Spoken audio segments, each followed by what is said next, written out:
नमस्ते। हम बात कर रहे हैं संतान निर्माण परवरिश के प्रभावी सूत्र। सबसे पहले आपको धन्यवाद, क्योंकि मुझे इस सीरीज के कुछ फीडबैक भी मिलने लगे हैं और लोग इस सीरीज को पसंद कर रहे हैं, तो सभी को बहुत बहुत धन्यवाद। आज हम बात कर रहे हैं स्वतंत्रता और अनुशासन पर। ये बड़ी समस्या है या एक बड़ी असमंजस होता है कि कितनी स्वतंत्रता दी जाए और अनुशासन किस तरह दिया जाए या किस तरह हो या किस तरह रखा जाए।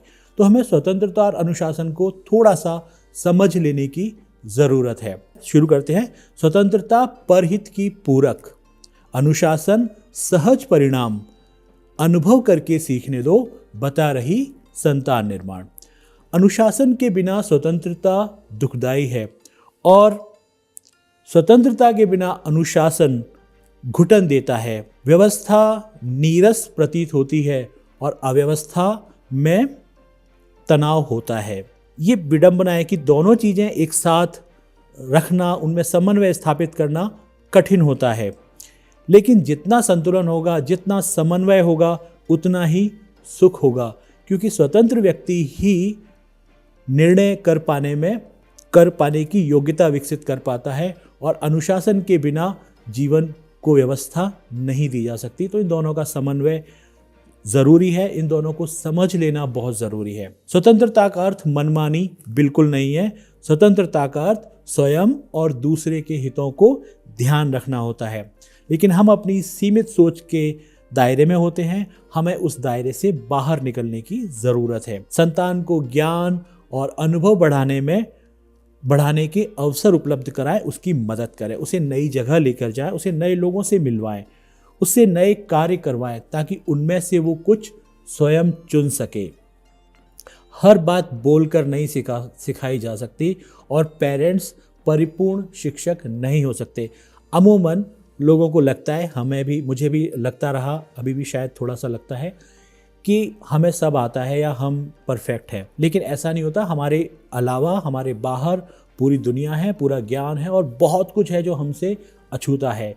तो कम से कम हम अपने बच्चों को अपने दायरों में बांध के नहीं रखें, उनको इतनी स्वतंत्रता ज़रूर दें कि वो हमसे विपरीत भी जा सके। हमें तैयार होना होगा। स्वतंत्र विचारों वाले बच्चों के साथ या स्वतंत्र विचारों वाले किसी भी व्यक्ति के साथ हमारे उसके विचारों में असमानता हो सकती है, अंतर हो सकता है, तो हमें उस अंतर को भी सम्मानपूर्वक स्वीकार करने की ज़रूरत है। ये विरोध नहीं है, ये केवल अपने सभी के विचारों की अभिव्यक्ति की रक्षा करना है। अनुशासन व्यक्ति ही जीवन में सफलता पाता है, किंतु अनेक अभिभावक अनुशासन के नाम पर रोक टोक करने लग जाते हैं। इससे बच्चों का व्यक्तित्व खिल नहीं पाता और हमेशा अपने बच्चों से आदर्श व्यवहार की उम्मीद करना भी ठीक नहीं है। बच्चे हैं तो कभी चलेंगे तो कभी गिरेंगे भी सही।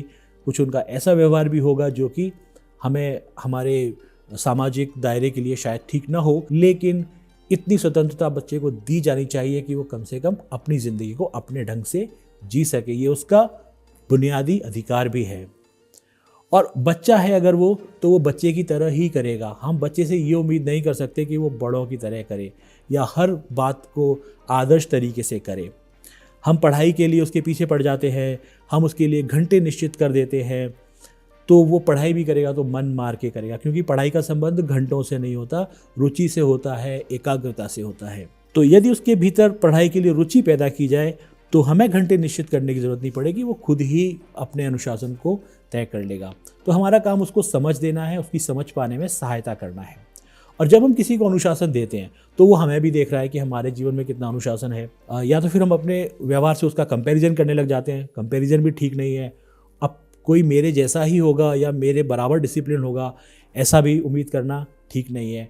तो अक्सर हम बच्चों को डिसिप्लिन देने के चक्कर में या बच्चों को आदर्श बनाने के चक्कर में वो हमारे हाथ से भीतर ही भीतर निकल रहे होते हैं, वो हमसे दूर जा रहे होते हैं। ये जो बच्चे दूर चले जाते हैं ना, ये तो केवल परिणति होती है, ये तो एंड पॉइंट होता है। वो दूर तो कब का धीरे धीरे जा रहा होता है। तो जब हम बच्चे को स्वतंत्र रहने देंगे न कि स्वतंत्रता देंगे, क्योंकि स्वतंत्रता हमारा सभी का जन्मसिद्ध अधिकार है।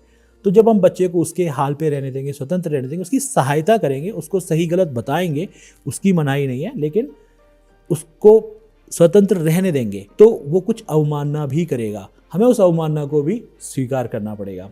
करना होगा, करना ही है।